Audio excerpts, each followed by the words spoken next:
Hi, this is Dr. Gregory Sadler.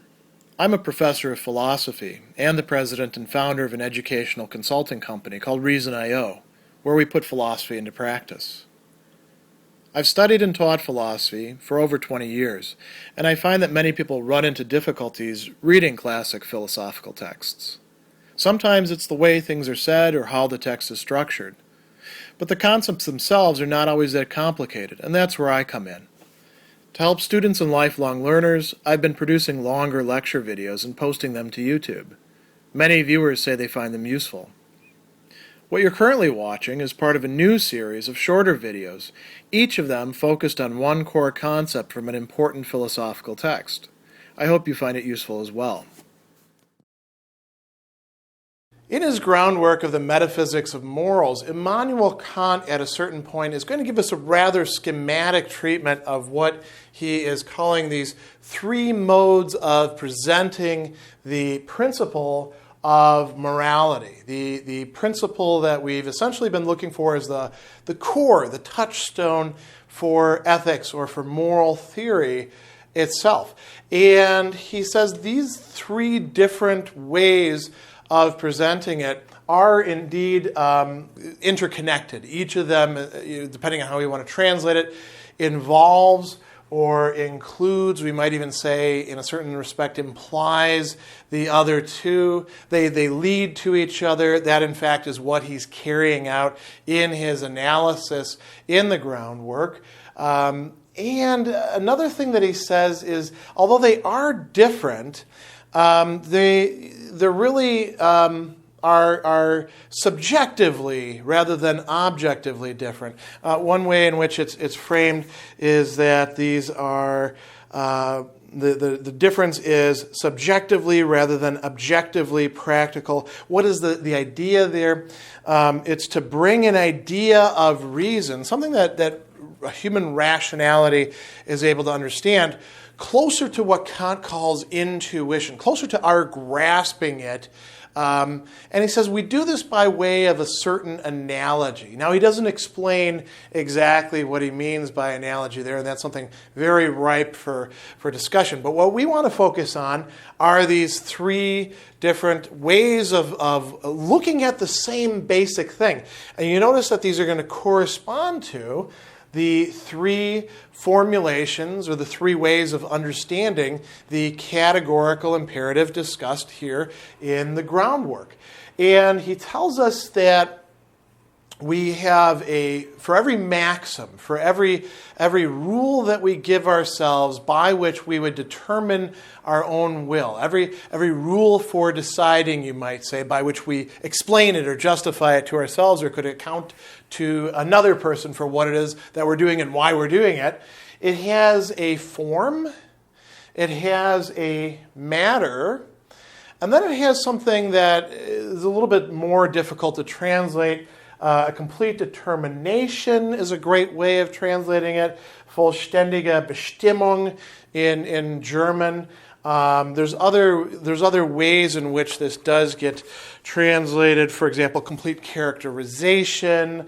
There's a variety of ways. But Bestimmung means these things are connected with each other, and they are made, in some respect, they're made concrete, they're made relational. Determination, I think, is the best word for capturing it.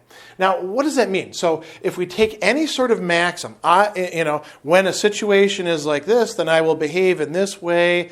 Whenever I have this motive and I'm in this sort of case, I will do this. What Kant is saying is that it has a form, and the form is its universality. And this is the universality of law. This is that first formulation of the categorical imperative. Act always on the maxim, notice maxim, that you can at the same time will to be a universal law of nature. Now, it may not actually be a universal law of nature, but you should be able to will that the world could actually look like what it would be if everybody behaved the same way as you, and if everybody had to behave the same way as you.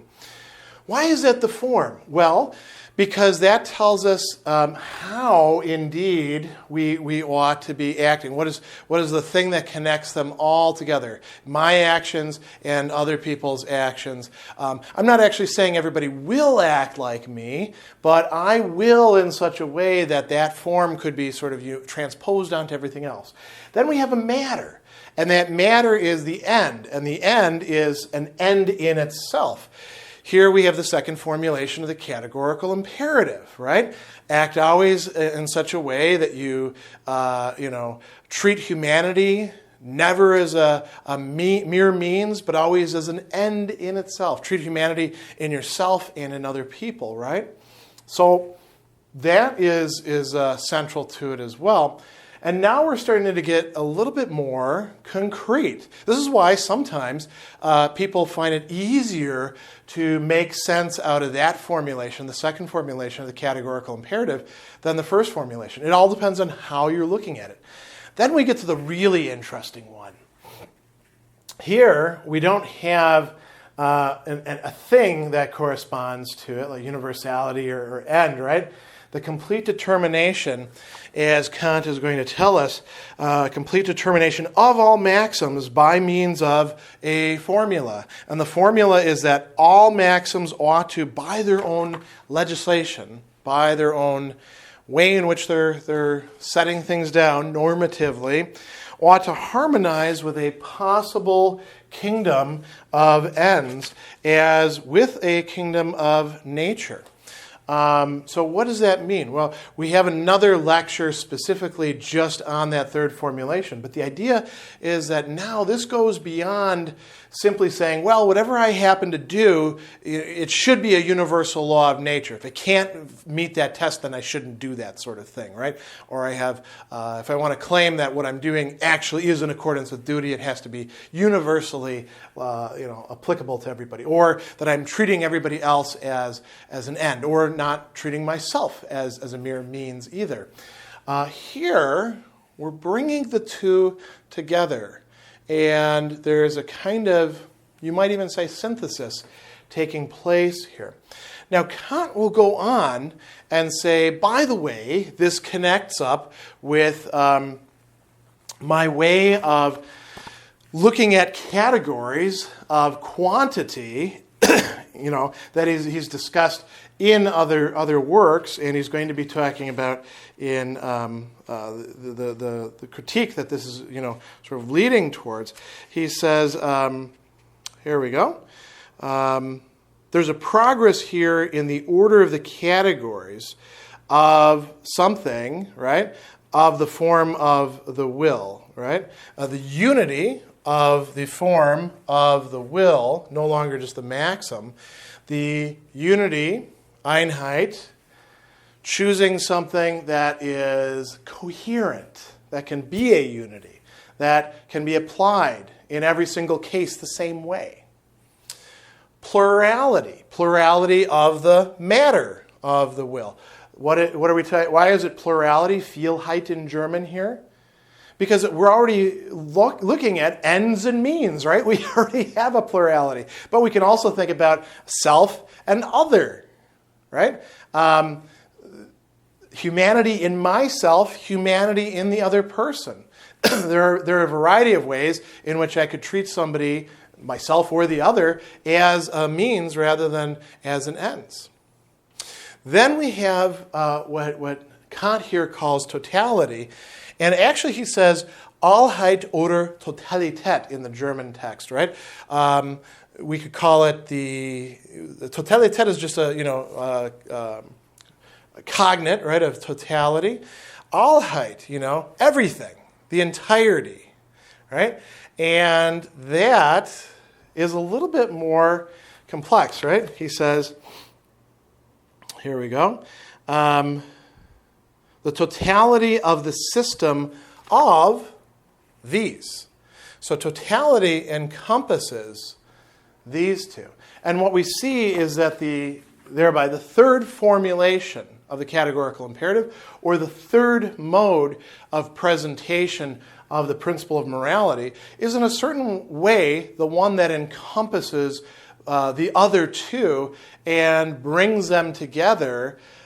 This is very important because, remember, the groundwork for the metaphysics of morals is not by itself Kant's entire ethics, but is supposed to be a preparation, a groundwork, right, for the actual metaphysics of morals, which has two parts.